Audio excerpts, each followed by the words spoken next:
Yep. All right. Good afternoon, everybody. Welcome to Virtual Health and Fitness on this Community Involvement Thursday with Jessica. She is going to be our speaker today. She said that she has a PowerPoint presentation. She's going to be talking to us about the importance of nutrition and how that can affect our physical activity, which is absolutely perfect because if you don't have the right kind of nutrition, your sports performances are going to be terrible. So whatever you feel your body with is essentially what the outcome will be. So this is gonna be a great presentation for you guys here today. Jessica, we have a question of the day. And before we have Gigi read off your bio, we are going to ask all the athletes today, what is your favorite Halloween movie? So let's start with Becca. Hi, my name is Becca Henderson. I am a health messenger. And my favorite Halloween movie is all the Scooby-Doo movies. All the Scooby-Doo, that's a good one. All right, Luke, what about you? Hi, my name's Luke. I'm a health messenger. I'm from the Special Olympics. I don't have a favorite Halloween movie, but I do like the movie Halloween Town on Disney Channel. Very good. Tyler? Hi, my name's Tyler Griswold. I'm a health messenger for Special Olympic Kansas. My favorite Halloween movie is Hocus Pocus. Very good. Carrie? Hey, my name's Terry, and I like the scary movies, the Jason versus Freddy. You're a horror movie person. Yes. Nice. Brandon, what's yours? Mine is Hocus Pocus and all the Freddy Krueger movies. Very good, very good. Kaylee? Hi, I'm Kaylee McLaughlin. Mine is Chucky. I like to watch the movies Chucky, and I actually have 2 Chucky dolls. Nice. Very quickly, Jessica, what's your favorite Halloween movie? Oh, you guys are much braver than I am. I can't handle the scary stuff. I like The Nightmare Before Christmas. Very good, nice. I would say mine, and this is a very good family-friendly movie. Go watch The Ghost and Mr. Chicken. It has Don Knotts in it, and it's extremely funny. It's like a comedy, but it's also got some spooky stuff to it. Great movie, so go watch that one. All right, Gigi, what is your favorite Halloween movie? And go ahead and introduce Jessica for us, and I'll pass it off to Gigi there. All right. Hi, my name is Gigi, and my favorite Halloween movie is Halloween Town. And I would like to introduce our guest on Zoom today. Please help me welcome Jessica Provitt. Jessica is an assistant performance dietitian at the University of Kansas. She earned her undergraduate degree as a dietitian at Kansas State University, and she earned her master's degree also in dietitian at the University of Kansas. She is joining us on Zoom today to teach us about the importance of nutrition. Please help me welcome Jessica.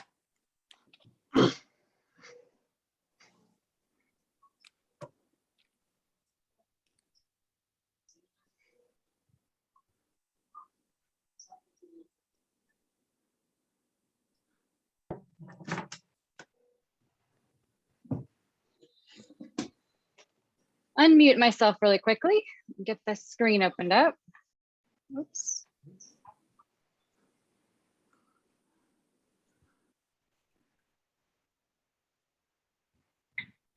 Okay, is my screen sharing properly? Yep. Great, great. Okay, so like I said, if you have questions, just go ahead and jump in. I will try and kind of pause on each slide so I can kind of wrap those up. And then by all means, we'll have time to discuss at the end, I hope. So I just want to really quickly, I got a wonderful intro from Gigi. And I just want to kind of share a little about what a dietitian is in case you're wondering who is this person speaking to us. So being a registered dietitian means I have an undergraduate degree that's focused on these really specific classes. Then I completed an internship that was a year long where I had to do certain rotations where I worked in hospitals and in kitchens and things to learn about all the different parts of being a nutrition professional.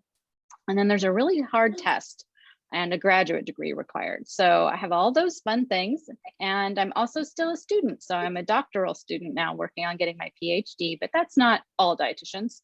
And so as a sports dietitian, that just means that I've specialized in sports. I love working with athletes. I love working with active people. And I find that people who are asking questions about how to eat healthily for sport or activity or exercise are the most fun people to work with, because they really want my help. They really want to know what I have to say. And that's just such a wonderful feeling. And I really enjoy getting to interact with people who are just so excited to hear about nutrition. And I just want to caution, anytime I talk to a group, if you are getting a lot of information on social media, on the internet, or just media in general, I would watch out for the word nutritionist. Dietitians will use this, we'll put this on our names because it's very well understood. From people know that that means we focus on nutrition, but no one has to jump through any hoops to use that word. And so if someone says, hey, I'm a nutritionist, I'll tell you what to do, you might just kind of ask what else they've done to study nutrition first to know if they should be trusted, because anybody can use that word. So I like to consider sports nutrition as having three main parts. So the first one is just food. This is the balanced meals that we eat throughout the day. This is the regular stuff we would eat even on a day when we're not doing our sport or we're not very active. And so that's the first component. What we eat throughout the day at our meals really does have a very strong relationship with how well we do at our sport. And so it's that general all day nutrition that really, really influences how healthy we are, how good we feel about ourselves, and just how our body has what it needs to do a sport later. Fuel is something I separate out. That's what we're having only on the days that we do our sport, as our little extra source of energy before our sport, or maybe something we need to recover afterwards. And so I like to consider that separate from food, because it really helps to understand that those are separate. We can kind of leave that off on days we don't do our sport. And then finally, we can't talk about nutrition or sports nutrition without talking about hydration. The most important thing to do, it doesn't have to be overcomplicated, although people trying to sell you sports drinks are going to tell you it is. What we really benefit from is having water throughout the day. And so I love, what makes this really easy is if you can carry a water bottle and just always keep it by you. When we use something like a glass, it doesn't tend to have quite enough, versus where we have a bottle, we know how much is in it and we notice when we refill it. And it's just nice to have, if you can have one that makes you feel good, that's your favorite color, or that you just think is nice looking. I think that's a really good way to encourage drinking plenty of water. So any questions about these three components? I know here in New Jersey they're trying to do it, and I've been skeptical about it. But infused water, Special Olympics, I know across the country has had them where you put the fruit in there or different things and carry it with you. That's a great question. I love infused water. So what infused water does is it's just adding some flavor in. It might add a little more nutrients. You might get a little more vitamins. You might get a little bit of energy if there's a little sweetness from maybe berries. But really what it's doing, or where I see the benefit, is that it's adding flavor that makes the water interesting to you. And why Anything do else? they say to drink more water? Like when you're exercising, why would you drink more water than the sports drinks? Because they try and say they try and say that that's gonna rehydrate you, but water hydrates you even more. Water does a really nice job. There is science behind the sports drinks. So when we're exercising, especially in the heat, and I'll talk about this a little more in detail in a couple slides. When we're exercising in the heat, we're losing sweat, and we've all noticed that sweat is salty. So we're losing the salt that we need in our blood. We're losing it via our sweat, and so we want to replace it. What I find is that most Americans do just fine eating salt. We don't actually have to drink all that much of it to replace what we've lost because we do such a good job of eating plenty of salt in our meals. So people who don't eat much salt really might benefit from a sports drink. And then people who are really, really out in the heat for a long time, they should have a sports drink to replace that. Yeah. And so I'm not going to tell someone to go run a marathon with water only, but 30 minutes to an hour of a practice, you should be great with water. So, really good question. Okay, so we'll get a little more into foods. Did I hear a question? Yeah. Yeah, the second one of fuel is like if you ever want to get ready for sports, you have to have something light to fuel yourself up. That's like when there was no work for me on Monday in July, before I warm up outside around English Landing, I just have a banana. And that was light enough to fuel up my body for a little bit so I could begin my one. I'm a huge fan of bananas as fuel. They're perfect nature's sports fuel. And you've got exactly the right idea where that's giving you the energy to fuel that activity. Yep. Yeah, that's a light banana, apple, yogurt, berries, oats, and honey. Yeah, I just happened to find this image and it kind of sums up really nicely exactly the types of things that will give you good energy. Yeah. Perfect. So going into healthy foods and talking a little more about those daily habits. So again, this is describing what we eat throughout the day, but that can be pretty overwhelming. I don't really ever counsel anyone to be thinking about their whole day of all the things they should be eating within the day. That's overwhelming and it can be kind of unhealthy for people. So what I really like instead is for people to just take it one meal at a time. And so when you're when you're trying to eat a healthy diet throughout the day, you're only really thinking of it at each meal. And so that creates the goal or kind of a game where every time we sit down to eat, we want to have a pretty balanced plate. And so what do I mean by balanced? The easiest way for me to communicate this that actually helps your health is to make half your plate color. That's the simplest possible way. And it's what I tell every athlete I talk to. We can talk about fruits and vegetables all day long. We can talk about protein and carbohydrates and fats and the exact proper numbers of grams people should get of those. But at the end of the day, where people will benefit the most is simply aiming to get half their plate color. What that will do is help you get the nutrients that you need. It will also help to make sure you don't overeat some of the things we don't need quite so much of. So any questions about making half your plate color?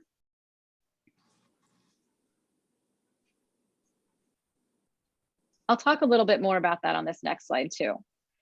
So when I say eat half your plate color, I'm talking about meals, but I'm also talking about snacks. And so that means you might not have a full plate as a snack, but instead, maybe if you can make half your snack something colorful. So that might mean just snacks are already things that we have, fruit plus peanut butter or carrot sticks plus hummus, things like that are paired together are pretty commonly occurring in our foods. And so that can really help. So when I say 5 a day, it might sound like, oh, I don't want to eat 5 vegetables all in one sitting.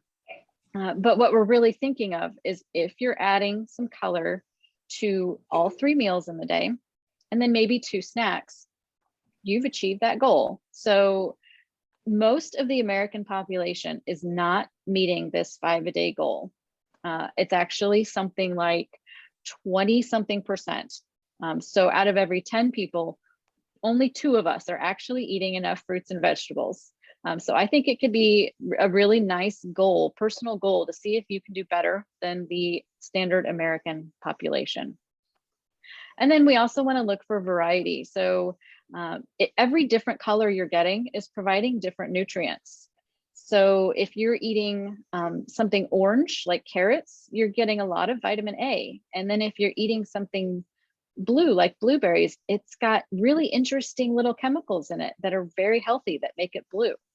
And so we have a lot of different nutrients. And when we're talking about fruits and vegetables, we're getting different nutrition from those. When I say eat the variety of color, though, I tell everyone all the time, I don't mean eat the rainbow of Skittles quite so often. Save those for a treat. I'm really talking about fruits and veggies. Do I see a hand come up? It's me, Becca. How about if you want to eat like an orange? Like, Sure. So you can count orange as an orange, right? Like carrots, right? Absolutely. When you see those same colors in different foods, they can often say they're getting that same nutrient in different ways, but sometimes it's slightly different. So like carrots, for example, high in vitamin A. Oranges, also orange, are actually going to be higher in vitamin C. And then we see a lot of vitamin C in strawberries and red peppers. So it's not just really strictly aligned with those colors, but if you do get different colors, that does give me better confidence that you would be getting all of your necessary vitamins and minerals. And I tell people this all the time, you don't have to like every fruit and vegetable. There's no pressure to eat all the things that you dislike. I would say though, try and stretch your boundaries just a little bit. And so if you always go to the store every single week and get oranges and bananas, maybe one week you try and get something new and just see if you can stretch what you like a little bit at a time. But if there's a vegetable you hate and that makes you say, I'm not going to eat any vegetables, I would rather you find the one that you'd like instead than try and keep eating the one that you hate. So just a little note there that you don't have to like all of them, as long as you like at least a few and can seem to get a pretty good color variety in there. And I hear all the time from people who say they don't like veggies, but then they list a bunch of veggies that they do eat and they realize, oh, maybe I do. And then sources. Sure, go ahead. So you can do like a pepper salad and you can consider that like your 5 and then like a meat or something like that.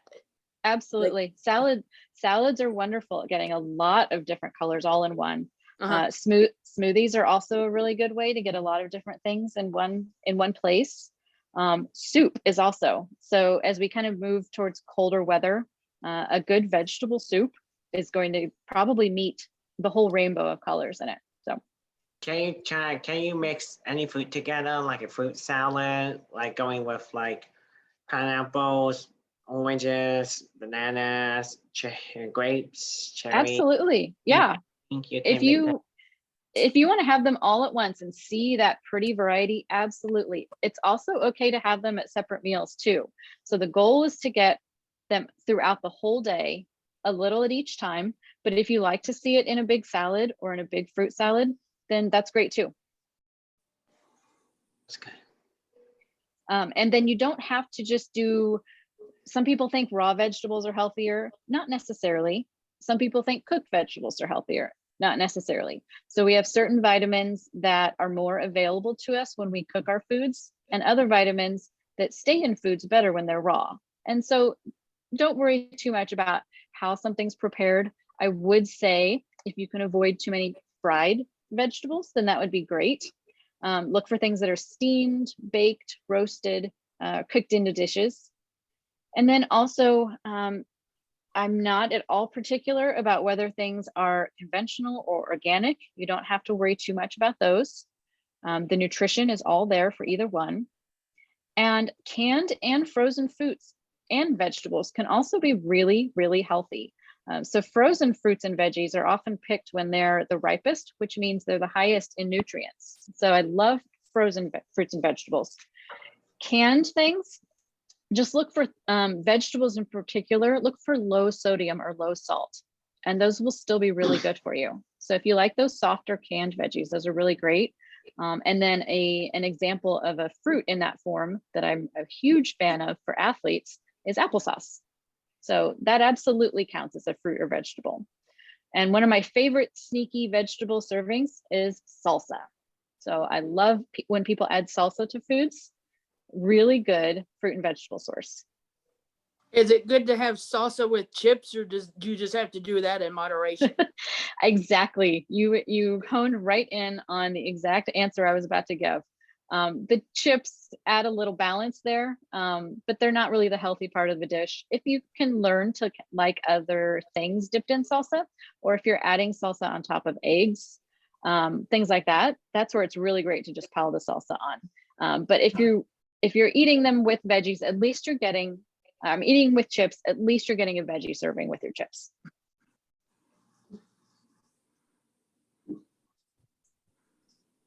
So I'll move into a little more sport-focused fuels. So the reason we're having fuel before a sport is energy, simply energy. And the timing for this that I recommend for people is going to be 30 minutes, or maybe even as early as an hour before your practice or your competition. And so some good things to have are going to be like, the really simple things are good to have maybe 30 minutes before. So things like the banana, raisins or other dried fruit, craisins, or the apple.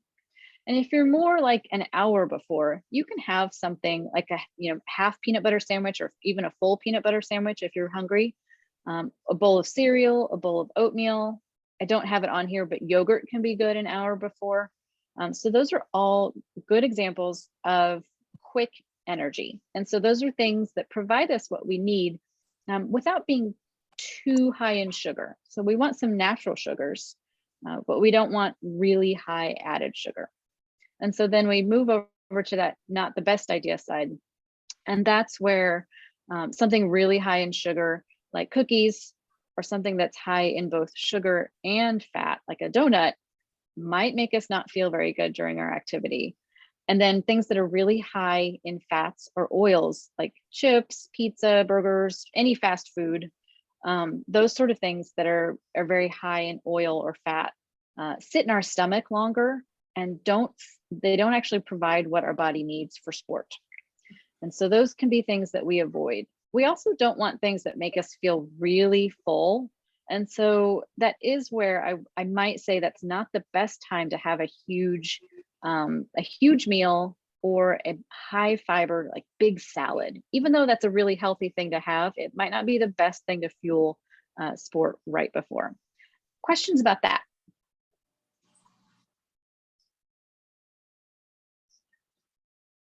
Yeah, so you can have smart choices like going for anything to get your day going before sports begin. You can have anything that's small, like a small bowl of cereal, or just pick an apple, or have a little bit of weight craisins inside of you, and you can have anything that's small before sports. Just try not to eat sweetness like donuts, and can't like donuts or something before sports, because that doesn't get the day going before sports. Exactly. Yeah, we're looking for things that maybe are a little sweet, because that's what carbohydrates are typically. Blood sugar. And so that will contribute to our blood sugar. But we don't want our blood sugar to be so high that it then goes really low later during our activity. And so that's why we avoid the high sugar. What about oatmeal? I like oatmeal because it is high in carbohydrate, but at the same time, it absorbs very slowly. And so we get a pretty steady blood sugar response. We get pretty steady energy from oatmeal. If it makes you feel very full though, I would say just have a half portion. Okay. What about power bars and energy bars or not? Sure.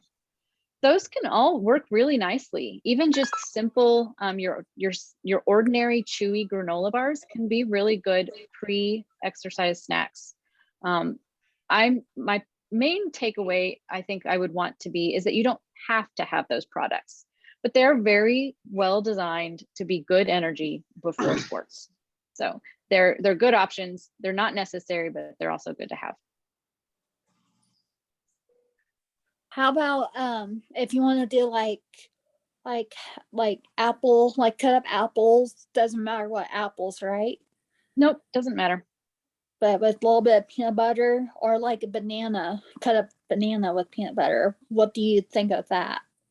I like that idea, especially if you have maybe a long practice coming up or something that you know is going to be, you're going to be out for a while and busy for a while. That will really help give you a little extra fullness a little longer, as well as making your energy, your energy spike, or how much energy you get from that, will be drawn out longer, so that it doesn't just go really quickly and then go away quickly, but you have a very steady source of energy. And the reason for that is that the peanut butter helps us absorb the banana or the apple a little more slowly. So it slows things down and stretches that energy out longer. And so I would look for, I think that would be a good thing to have maybe an hour, 45 minutes before an activity.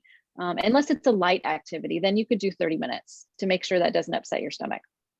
How about like strawberries too? And blueberries. Strawberries can be really good. Yep.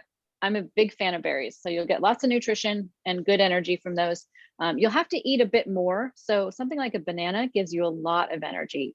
You'll have to eat a little bit more of something like berries, where they don't have a ton of energy in them. So you'll have to eat a bigger pile of those. So. And I know bananas foot cramps and leg cramps too. Can you take stuff with you though, if you don't want, like, say that if you go early and you don't practice for like an hour after that, can you take blueberries or something with you and then munch on them before that? Absolutely. Yeah. And that's where the question about something like a power bar or granola bar, those kinds of packaged foods are really handy, or things that have their own natural package, like apples or oranges or bananas, things like that.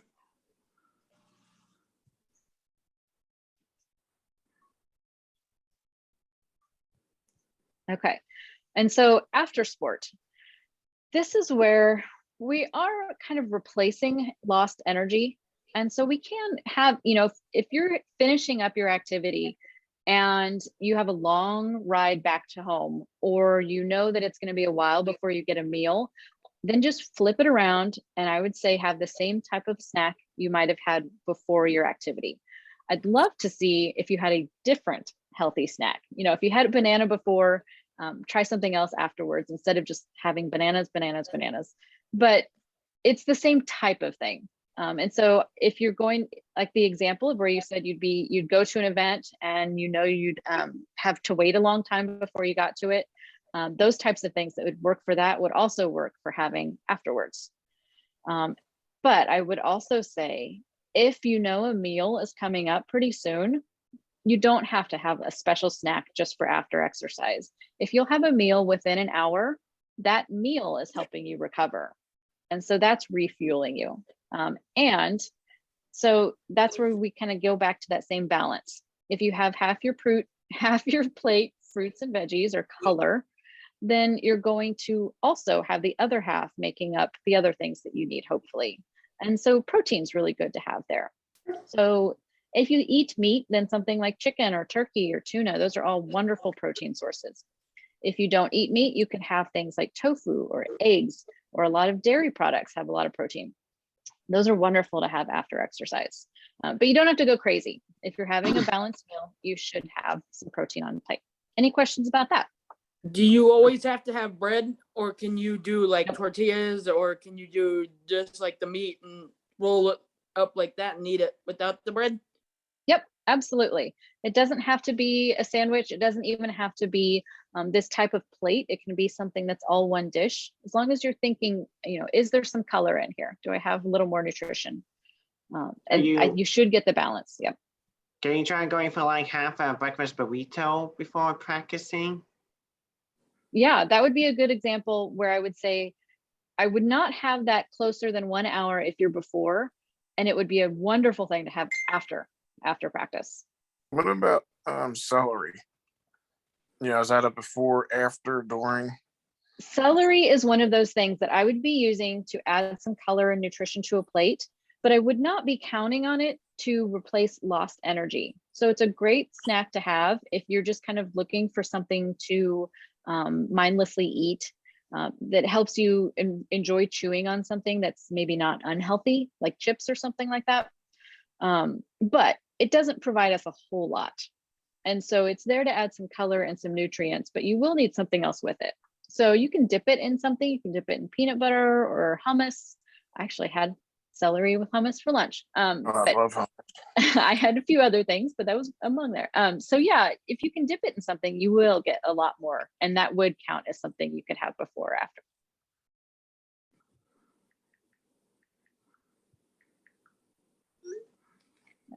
Okay, and so I'll just breeze through hydration and then we'll have a chance to ask any other food questions I didn't get to. So hydration is pretty simple. In my daily work, I have athletes come to me and ask for the specific number of ounces they need to drink every single day. And I don't know that they're actually counting their ounces that closely that it matters that much. What I really want to see for everyone is that we're just sipping water throughout the day based on our thirst. And so that would mean having it accessible, having it nearby, so that you're never kind of forgetting that you're thirsty just because water is not convenient. But at the same time, you should not have to force yourself to drink too much. Thirst is really good at telling us how much we should drink. But I would say look to avoid big parts of the day that you don't have any water. And I see this a lot where people will tell me they get all the way to lunchtime and realize they have not had any water yet. So I love encouraging people to really spread that out. I like the habit of starting the day with a small glass of water. And that really helps start your thirst, helps tell your body that it's kind of time to wake up, and make sure you don't get too far in the day without water. So start your day with water and then keep on sipping it throughout the day. And like I said, if you have a nice water bottle that you can keep really, really close to you, and you'll notice when you refill it, and you'll kind of be able to keep track, and you'll know, oh, I only had one bottle of water today. That's why I feel so kind of dry and dehydrated. And so when we talked a little about sports drinks before, there is good evidence for sports drinks. They're not just completely invented to make us pay for sugar or to make us drink more sugar. There's good reason that they provide that sugar, and that's to provide energy to people who are participating in activities where they might not be able to eat something. And so they're getting salt, both salt and sugar. And so as we discussed a little, the salt is replacing what we lose in our sweat. And then the sugar is replacing some energy that we need. And so there's really good science behind that, and there's good reason for it. But those are pretty specific conditions where we really do need those sports drinks. And most of us don't meet those conditions very often. So it would be maybe the hottest days or the longest exercise where that would be likely to happen. And so I do find that most of us do just fine at eating plenty of salt in our meals and in our snacks. And so that salt is in our body and we don't sweat it all out. And so what we would really need to replace is just the water. And there are some other things that will replace the salt without so much added sugar. And so those can be better if you like sports drinks. I would consider maybe switching them out for lower sugar options or even no sugar options. So any questions about hydration or sports drinks? I remember something to stay hydrated. Every time I use the bathroom, I see different colors that are yellow. It does a little bit of yellow, that's dehydrate. If it's dark yellow, then it's very dehydrate. And if it's brown, then that is extremely dehydrate. So I always drink water every day. I drink it when I work. So it's always clear when I use the bathroom every day. So that means I'm still hydrated. Exactly. You have described perfectly our absolute best way to watch our hydration. Even in my setting where I have ways to test urine for people and tell them exactly how dehydrated they are, watching the color of their urine is the best way to know how hydrated they are. And so what you're really wanting to watch is that you have more of a lemonade color and less of a bright yellow Gatorade color, or like you said, even brown. If you're taking vitamins, you might always have fairly yellow urine. So that would be the one exception where you can't really use that as a clue if you take a multivitamin. If you don't take a vitamin, then you should be watching for lemonade color. If you have clear urine, if you don't notice any color at all, that's a sign you might be drinking too much water. So that's a good way to tell that as well. So. Okay, I know like overhydration, which for me is kind of difficult because no matter what I do, with drinking tons of water, because I take a lot of meds and stuff and family history, which is, serious and all. No matter what you do, even if I drank 5 or 6 bottles of water, like Special Olympics has told us to, I went to the emergency room before and they told me you're still dehydrated, and I was like, okay. wow.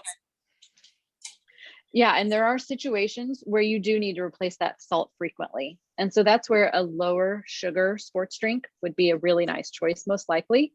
It sounds to me like you have maybe more of a medical concern for hydration, and that's where having an individual who can really go through your routines would, I think, be very helpful. Or your physicians, or if you have access to a dietitian in your healthcare, they could be really helpful with that. But yeah, that is where a lower no sugar sports drink is great. I was going to show you an example, but I don't have one here. There's a product I love called Noon, which is tablets that you add to your water that just add the salt, but they don't add any sugar. Gatorade makes a really nice Gatorade Zero, which if you're okay with artificial sugars, some of us don't tolerate those very well, but if you are used to having those, then and your stomach handles them fine, then that can be a really good source of those replacement salts as well. Okay, What because about- when I do exercising, or when I do like the meets and all, I drink water, and in between I'll mix in, like you said, a Gatorade Zero. Only one, because I know too much of that's not good. Okay. Yeah. What about and then, what about go ahead. What about G2s, or do those have too much sugar in them? Like No, the G2 is Gatorade. good. Okay. G2 is right in the middle. So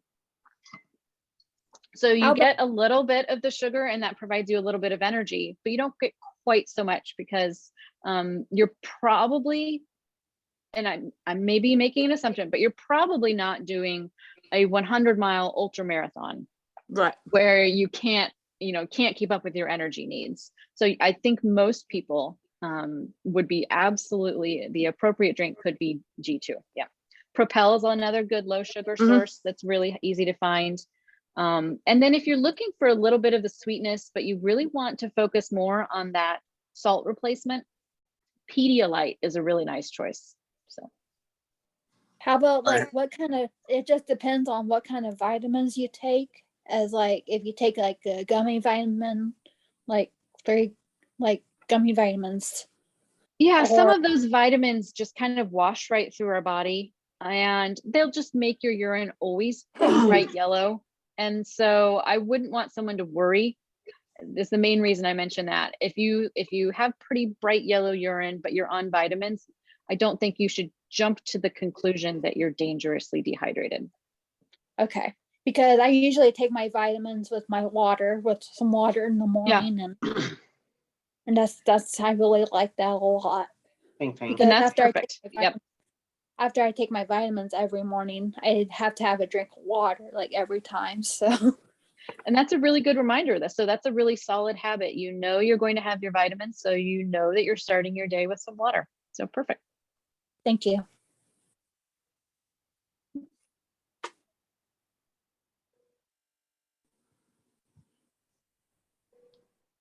Okay, so just to sum it up and then open it up for any questions that have come up, is that we're trying to remember to make half our plates color, and that is just a remarkably elegant way to have your whole diet be healthy. It sounds very simple, but it's sometimes easier said than done. So just give it a try and see how much you can get in there, and you will be Oh, doing better than most of my athletes here at KU.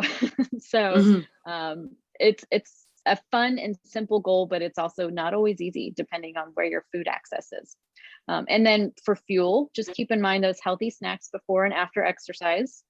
And then for hydration, keep remembering to sip water, or as we discussed, lots of really great electrolyte or salt sources as well. So.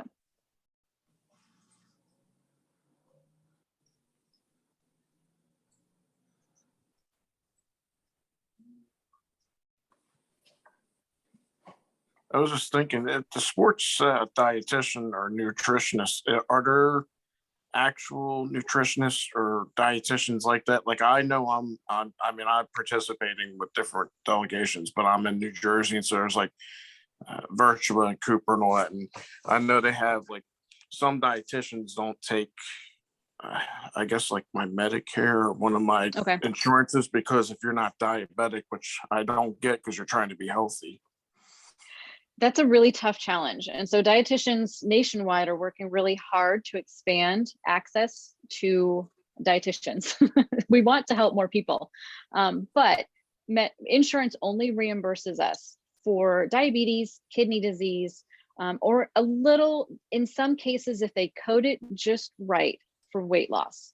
But there are a lot of other reasons to talk to a dietitian, and just looking for optimal health and looking to prevent going back to the hospital, looking to prevent other health problems, should really save insurers a lot of money. But for now, they only reimburse us for those 3 conditions. So it's not state by state, that's a national one. Okay.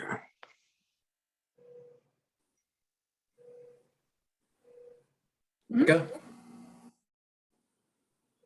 How about like if you have a kidney stone or like a few, and you like trying to drink water, but when my mom usually has, or any part of my family has like kidney stones, they usually have like low sugar, 100% cranberry juice. Okay. But like, what would help to heal a kidney stone or make it pass?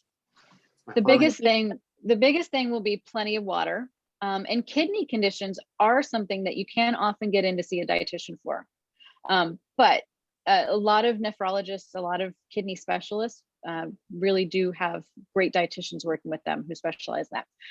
Lots of water is going to be the big thing. So if something like cranberry is what helps you drink more, then I can definitely see why that would be something they've tried. Okay, thank you.